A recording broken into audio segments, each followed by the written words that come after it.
Bonjour, bienvenue à Teach. Donc, nous revoilà avec nous deuxième partie d'Economics. Quand nous pouvons une common question, c'est-à-dire une question qui a été sortie pour Economics, bon, que ce soit pour papier 1 ou pour papier 2, hein, vous autres. Donc, une question qui nous prêtait dans cette vidéo-là, elle est capable d'être pour le papier 2 et aussi pour le papier 1.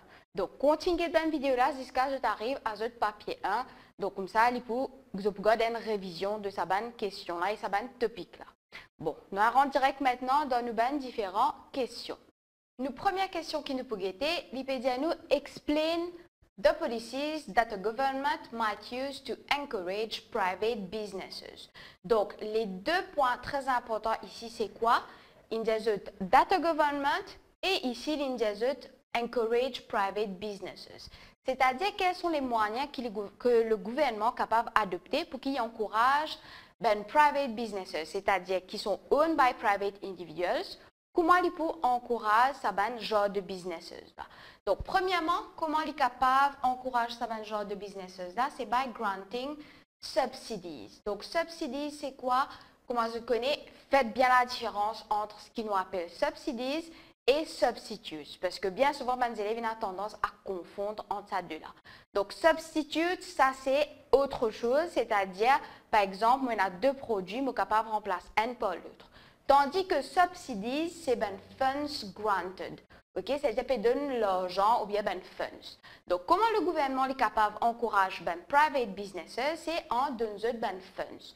Quand le gouvernement peut donner sa businesses la funds, qu'est-ce qui se passe? Quelque part, le cost of production de sa private businesses là, il peut diminuer. Donc, businesses là, ça peut encourager à produce more ou bien pour aussi set up businesses, c'est qui peut set up businesses. Deuxième, c'est changes in the taxation. Donc, ça aussi, il est capable d'encourager private businesses si le gouvernement peut diminuer la taxe qui s'abonne business a besoin payer. Donc à ce moment-là, je peux encourager pour produce more qui fait parce que fait plus de profit. Tandis si la taxe est assez high, qui peut arriver, je peux produce more et le gouvernement peut charge a high tax, qui veut dire qu'en gros que un gros partie de efforts pour produire more, il a au gouvernement, donc ça capable de décourager. Donc quand le gouvernement paye peut-être diminuer la taxe, donc qui veut dire que un gros partie de notre profit pourrait se poser eux-mêmes. Donc, ça pour encourager. Troisième policy que le gouvernement est capable de servir pour encourager les private businesses, c'est de donner des grants, pas que en forme de funds ou d'argent ou subsidies, mais par exemple, il donne des facilités telles que par exemple, il donne des nouveaux marchés, nouvelles technologies, etc. Donc, ça sont trois points qui sont capables d'encourager les private businesses pour set up ou bien pour produce more. Now, get nous deuxième question. Discuss whether economic growth is always advantageous. C'est une question de 7 points. C'est une question qui bien souvent sortie vous êtes. Donc, moi, je me dis dans mon part 1, il est capable pas de nous dire spécifiquement dans sa genre de phrase, mais il est capable sans souvenir de la phrase, mais il est capable de me dire quelque part discuss. Donc, une question de 7 points qui est discuss, c'est un essay type question. Quand il peut dire discuss, veut dire que cause des avantages et les désavantages. Donc, nous allons un petit coup quels sont les avantages d'economic growth et après nous pouvons se des avantages. Increase in output, increase in employment. Donc, comment nous connaissons economic growth, c'est quand nous avons une augmentation dans le nombre de output qui peut produire dans le pays. Qui veut dire que si on a economic growth et on a un increase in output, maintenant pour produire ce output là, est-ce qu'il n'y a pas besoin plus de personnes pour produire ça? Oui, bien sûr, qui veut dire que du monde qui avant parti dans le travail, donc je peux gagner travail, veut dire increase in employment. Maintenant, increase in employment veut dire aussi du monde qui avant peut-être parti dans le travail, je suis besoin fier par exemple pension qui le gouvernement peut donner, etc. Qui ont un low income. Donc, quand vous avez un travail, veut dire qu'ils ont income aussi, il peut augmenter. Maintenant, il n'y a pas que income de personnes qui sont unemployed qui peut augmenter. Il y a aussi income du pays. Si le pays peut produire en grande quantité, quand il finit satisfaire la demande pour ce pays, veut dire le reste qui sont produits, qui nous peut faire avec ça, nous peut exporter.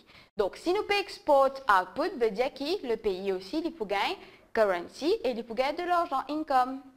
Next advantage d'economic growth, c'est improvement in the standard of living for the economy.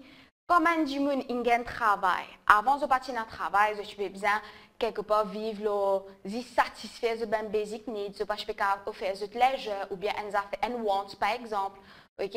Donc quand je tenga income ça veut dire qu'ils sont capables de vivre plus à l'aise, tel que par exemple satisfaire de needs et aussi de wants, offrir de ben leisure, et ça pour improve the quality of life et aussi the standard of living. Bon, maintenant, on a les désavantages que economic growth est capable d'amener. Okay? Donc, premièrement, it can result in high inflation. Donc, si ben du monde a travail, veut dire qu'ils ont pu demander more goods encore.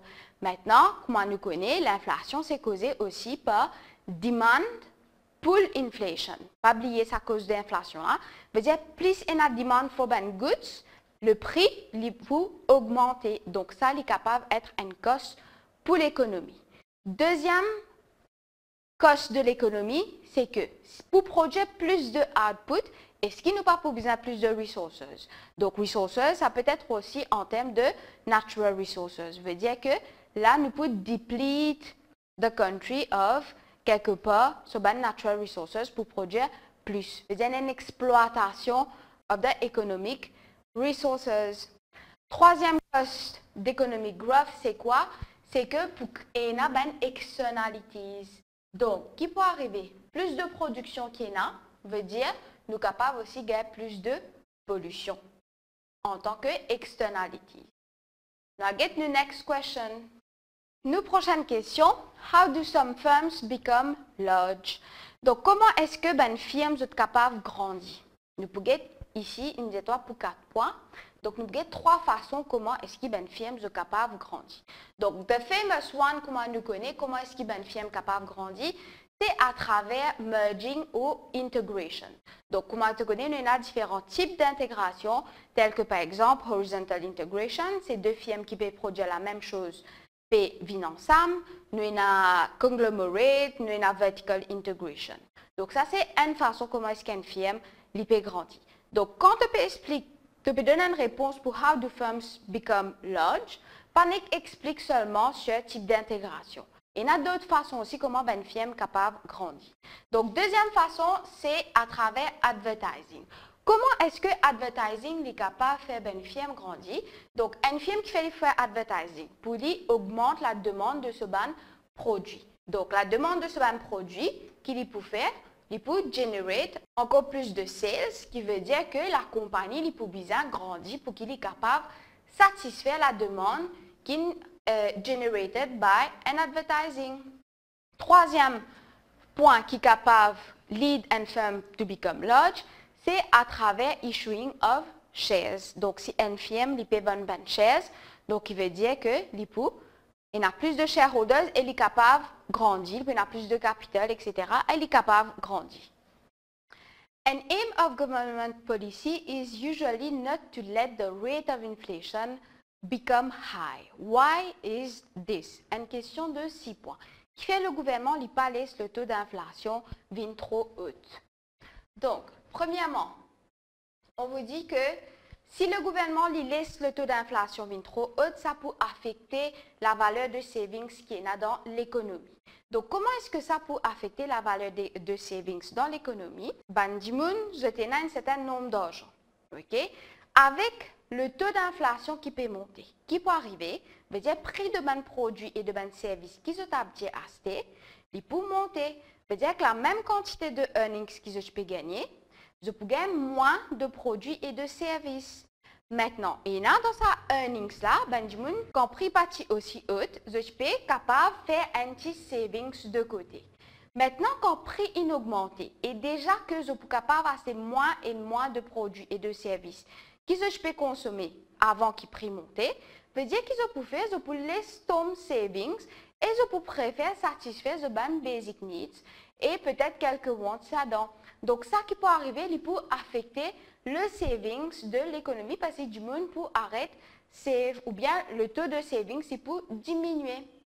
Deuxième raison qui fait le gouvernement il peut pour laisser l'inflation monter, c'est parce que ça peut affecter the distribution of income. Maintenant, nous avons du monde, comment tu connais, certains qui ont low income earners et nous avons high income earners. Bon, du monde qui peut l'argent avant, qui peut arriver, c'est que, pareil comme on dit, avec la même quantité d'argent qu'ils obtiennent avant, maintenant, je peux acheter moins et moins de produits qu'ils peux acheter avant. C'est-à-dire que le real income, il peut diminuer. Comparé, bien sûr, à high income earners. Donc, je ne peux pas trop ça affecter là. Je peux affecter, mais je quand même, vu que je gagne beaucoup d'argent, le real income n'est pas pour ça aussi tomber qui ban low income earners. Troisième raison, inflation lowers the international competitiveness of our domestic goods and services. Donc, qu'est-ce qui se passe? Pas oublier qu'un pays n'est pas juste produire goods and services pour ce pays, mais il est aussi exporté. Bon, mettons qu'il y a nos clientèles qui trouvent dans une foreign country. Maintenant, si nous ne pouvons pas produire avec sa foreign country là, nous juste nous tout seuls qui peut capable de vendre sa produit là avec eux. Bien, les autres pays aussi qui peuvent vendre ce produit avec sa foreign country là. Maintenant, si nous, dans nos pays, nous pouvons faire face à une high inflation et nous sommes compétiteurs de les autres pays, l'inflation est assez stable. Ça veut dire que nos produits, ils peuvent être beaucoup plus chers quand nous pouvons exporter à nos foreign customers. Les autres compétiteurs aussi, ils utilisent pour exporter d'autres produits. Mais les autres produits, ils peuvent être moins chers que pour nous. Qui veut dire qu'ils ont un competitive advantage là nous et nous capables de perdre nos foreign customers. Donc, si nous pouvons affecter nos exports à travers ça, donc si nous exportons, ils peuvent affecter à cause de la high inflation qu'il y a dans le pays là, ça peut aussi créer un effet sur le balance of payment quand il est capable d'être un déficit. Ok, veut dire qu'il nous capable d'importer plus, c'est qu'il nous peut exporter.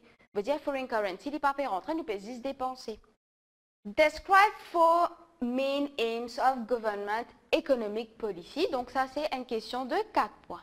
Donc premièrement, qui economic policy qu'un gouvernement a, c'est achieve price stability, c'est-à-dire arrive à stabiliser le taux d'inflation dans le pays.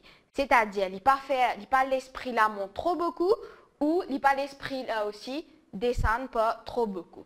Deuxième economic policy du gouvernement, c'est increase the level of employment, c'est-à-dire diminuer le taux de chômage dans le pays. Qui faire? Est-ce que le gouvernement peut faire ça as economic policy? Donc, bien sûr, s'il peut diminuer le taux de chômage, veut dire plus de personnes qui gagnent travail, banna pour capable gagner income, qui veut dire aussi de l'autre côté, le gouvernement, s'il peut donner une pension à unemployed, il n'est plus besoin d'une bonne pension, hein, qui veut dire quelque part aussi ce ban expenditure du côté de pension, il peut diminuer. Et aussi, qu'est-ce qui va se passer? Ça va dire que avant partir à l'argent et maintenant je tiens l'argent, je peux capable demand goods et si un demand in goods veut dire more output will be produced et ça va créer economic growth quelque part.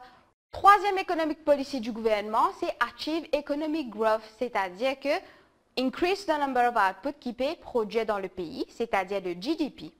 Et si le GDP peut augmenter, veut dire que le pays n'est pas pour non satisfaire ce local demand, mais il est aussi capable d'exporter ce produit et s'il peut exporter, this will lead to a favorable balance of payment, veut dire qu'il n'est pas juste importer quand il peut dépenser, mais il peut aussi exporter quand il peut gagner une foreign currency et ça pour créer un favorable balance of payment.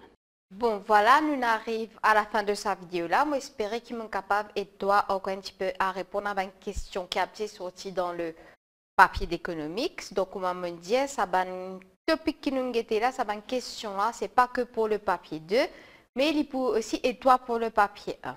Donc, pas oublier, si tu as toujours une question qui t'a envie de poser moi, pas oublier de poster au Facebook ou sinon tu es capable de subscribe au YouTube sur iTeach Mauritius. Que tu peux gagner toutes les vidéos de topics qui m'ont déjà fini d'expliquer pour économique, tels que par exemple l'inflation, nous avons aussi sur HDI, etc. Donc, get bonne vidéo là. Moi, je te souhaite bonne chance pour ta révision et aussi pour ton examen. À bientôt.